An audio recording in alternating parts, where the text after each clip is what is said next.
ഏതായി ചപ്രത്തലേ? എന്നെ മനസ്സിലായെന്ന് തോന്നുന്നു. ഞാൻ മഹാചട്ടമ്പി ആണെങ്കിലും എന്നെ വിശ്വസിക്കാം. ഞാൻ ദശമൂലം വൈദ്യരാണോ? ശിവനാണല്ല.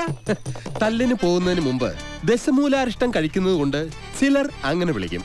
ഒരുത്തനെ വെട്ടി അരിഞ്ഞ് അവന്റെ ദശ മുഴുവൻ ഒരു മൂലക്കിട്ടത് കൊണ്ടാണ് അങ്ങനെ വിളിക്കുന്നതെന്ന് മറ്റു ചിലർ. നിങ്ങൾക്ക് ഇതിൽ ഇഷ്ടമുള്ളത് വിളിക്കാം, തള്ളക്ക് വിളി ഒഴിച്ച്. ദശമൂലത്തിന് ഇപ്പൊ എന്താ വേണ്ടേ? അതെ, കാട്ടാപ്പള്ളിക്ക് ഒരുപാട് ശത്രുക്കൾ ഉള്ളതാ. അതുകൊണ്ട് കാട്ടാപ്പള്ളി കെട്ടാൻ പോകുന്ന ഈ ഡോക്ടർ പെണ്ണിന് നേരെയും ചിലപ്പോൾ ആക്രമണം ഉണ്ടായേക്കാം.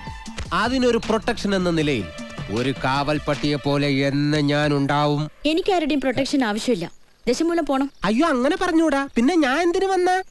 അതെ, എപ്പോഴും ഡോക്ടറുടെ നേരെ ഒരു കണ്ണ് വേണമെന്ന് മുതലാളി പ്രത്യേകം പറഞ്ഞതുകൊണ്ടാ. ധൈര്യമായിട്ട് നടന്നോളൂ. ചോര കണ്ട അറപ്പുമാറിയവനാ ഞാൻ. സെൻട്രൽ ജയില് എനിക്ക് ചിൽഡ്രൻസ് പാർക്ക് പോലെയാ.